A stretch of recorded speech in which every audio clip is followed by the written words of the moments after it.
New Riff just dropped an 8-year bourbon whiskey, their oldest whiskey to date. Now, way back in 2014, New Riff set back some whiskey for long-term aging.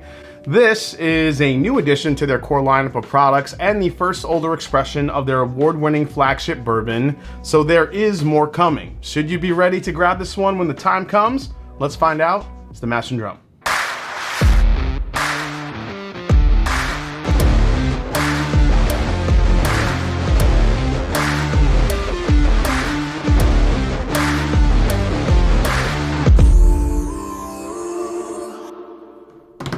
What's up, folks? I'm Jason C. from the Mash and Drum, and welcome back to the show. Like, subscribe, and do all the things you need to do to help me get to that 100,000 subscriber milestone here in 2024.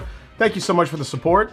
So it's been a while since I talked about New Riff. They were founded back in 2014 by Ken Lewis, Kentucky liquor retailer and entrepreneur. New Riff creates a range of whiskeys at this time: bourbon, rye, malted rye, and also a host of specialty recipes that utilize heirloom grains and more. Now, they are independently owned by one family, and they bottle everything without chill filtration. They sit right on the border of Kentucky and Ohio, just outside of Cincinnati in Newport. They're right next to the Party Source. They have a great location, and they're making some great bourbon and whiskey. So let's talk about the 8-year.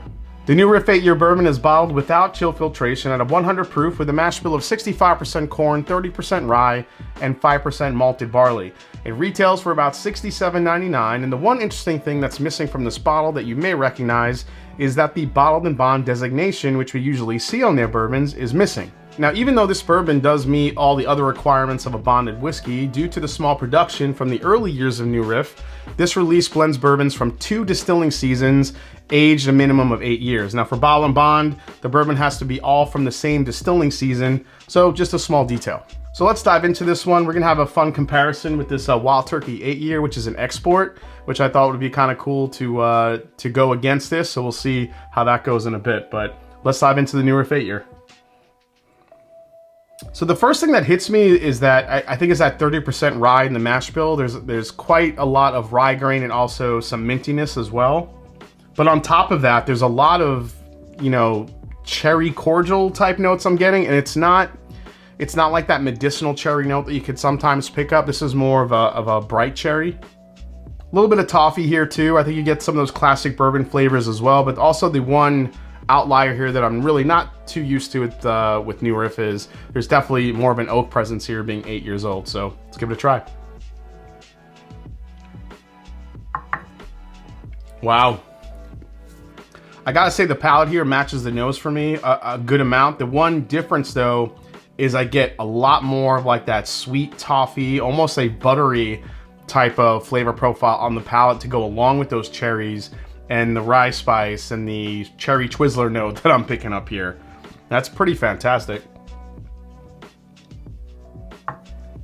Yeah, the oak is there, and this one note I normally get in New Riff, and I get these on the single barrels. For me, and I've said this before, New Riff single barrels are so hit and miss for me.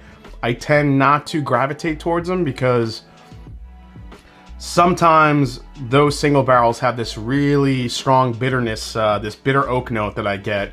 I'm not sure if that's coming from the barrel. It's just the youthful quality that New Riff can have sometimes. But then you have sometimes single barrels that really hit and are really delicious. This, I get none of that bitterness. This is all just like sweetness, cherry, oak. There's a lot of rye spice, black pepper here. Almost kind of gives you this black pepper, black tea type note on the very end with that heavy rye spice. Yeah, I mean, it just goes from like cherry Twizzler, and then it hits with black pepper, and then that like toffee, buttery type of experience, and then it just gives you a lot of black pepper and rye spice on the back end of this, with some nice oak as well. This is just so much more of a rounded flavor profile that I've gotten from New Riff in a while. I love what New Riff does with their heirloom grains as well. I mean, that Balboa rye, I mean, you guys let me know down in the comments. I think that Balboa rye was one of the best ryes I had when it first came out. I think either last year or the year before. I think 2 years ago it came out. And every time I see that bottle, I always grab a Balboa rye. It's that good. But this, on the bourbon side, this is probably the most impressive bourbon I've had from them, aside from a couple of barrel picks at cask strength. At 100 proof, it drinks really well. Again, good spice, not too much heat at all, very sweet. I think the dark fruit notes really balance out that butteriness really nicely. Good mouthfeel, great finish. This is just a really, really good bottle of bourbon. So, man, congrats to New Riff on this one. This is awesome. Let's compare it to this Wild Turkey 8-year export and see how it compares. So when I was looking around to see what I could compare this to, I was like, oh, you know what? I got that Japanese export, Wild Turkey. It's 8 years old. It's 101 proof. Let's give it a go.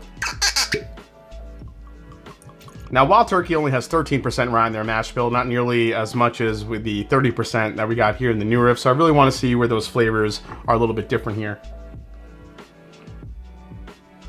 Wow, the New Riff on the nose is actually way more prevalent. It's deeper, it's richer. What the Wild Turkey 101 has is, at least this bottle in particular, this one, it's going towards more of like a cinnamon baking spice type of vibe, where you get more of the kind of like that toffee mixed with cinnamon and heavy vanilla that you normally get with Wild Turkey. A little bit of citrus too. I think that's kind of a surprising thing. I'm not getting a lot of citrus in the New Riff, even though it does have a lot of rye in it. Whereas the Wild Turkey, I'm actually getting a good amount of like orange marmalade. Yeah, all right, let's try the Wild Turkey here. So the one thing that they are similar in is the finish. Both of these give you a nice punch of oak and a lot of spice on the very back end of it. However, the New Riff, I feel like, has a better texture to it. Yeah, it actually drinks thicker and richer, better mouthfeel to it. Maybe that's the non-chill filtration that kind of helps that out a little bit. You know, Wild Turkey, I think chill filters for anything that goes overseas, like most bourbons. So the mouthfeel, I think, is the biggest difference between these two. I mean, you could say flavor versus one or the other, but when it comes to the texture of it, the New Riff definitely has this in spades over the Wild Turkey. All right, last sip of the Wild Turkey here. Yeah, so this Wild Turkey is getting more into the classic turkey flavors that I know and love. However, the flavors on the New Riff are different. They're deeper, they're richer, darker, a little bit more of that dark fruit note, the cherry. But the only things that are really close in this battle here is the finish. They both have really nice spicy finishes that linger on, but the New Riff, I think, actually takes this one for me. All right, time to final breakdown, the New Riff 8-year.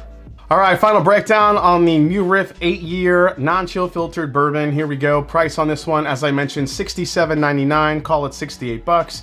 As far as resale market value, this was a pretty limited release, so I didn't really see them marked up anywhere, at least quite yet. As far as I just mentioned, release-wise, this was limited. I'm not sure if this made it outside of the walls of New Riff, if they, you know, earmarked any for allocation, which I think they did. So if you're kind of in and around the area in Newport, Kentucky, you might be able to find one of these. Value for this one at about $68, say $70 with tax. I'd probably say it's a good value. I don't think I would go far and say it's a high value. But, I mean, if you compare it to the Old Forester 1924, which is 10 years old, and they're asking $115 for that, this one I think is pretty in line with what you get. So I'll say this is a good value for what it is. I think the flavor is great, the texture is great, it's non-chill filtered. I can, you know, I dig the price of this one, so the fact that it's not over $100 I think is a huge plus. The most I pay for this one, you know, I might be willing to pay a little bit more for this one. If this was closer to 100, I still might pick it up. I really, really do like the flavors in this bourbon. It's definitely something to keep an eye on. We'll see how it does in kind of blind taste things down the line here this year. Alternatives for this one. I mean, you have Knob Creek 9-year, which is, you know, probably about $45 now, $40. That's 100 proof, it's 9 years old, so that's pretty comparable to this, a little bit cheaper. From a flavor standpoint, even though I don't think it's as viscous, but it does remind me a little bit of maybe some Eagle Rares that I've had, with like kind of like that rich cherry Twizzler note. You know, Eagle Rare is 90 proof and around, what is that, like $40 now, $41, $42 for Eagle Rare these days. And I also think the Remus Repeal batch as well. The Remus Repeal 100 proof bourbons that are blended with some high ages, some lower ages. I think that's actually a great alternative to this as well. And my recommendation, is it a skip? Is it a try before you buy? Is it a buy and back it up? I think because we're gonna see more of these, I was just gonna say it's a buy. I think this is a great bourbon, a great release from New Riff. One that I think I'm gonna really enjoy. I can't wait to see how this opens up. This is about my third pour of this bottle. The bottle's beautiful. You know, New Riff always kind of kills it on the bottle designs. And I just think all in all, it's a great value for what you're getting. The flavors are rich. And I think really the standout for this bourbon is the texture. It just sticks to the palate. I absolutely love it. I mean, damn, I liked it over my Wild Turkey 8-year. That really doesn't happen too much.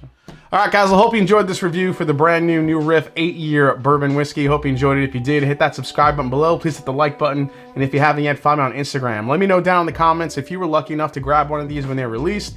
If you're looking forward to maybe tracking one down in the future. And as I always say, it's not about the whiskey, it's the people you share it with. Cheers. See you next time right here on The Master and Drum. Take care, everybody.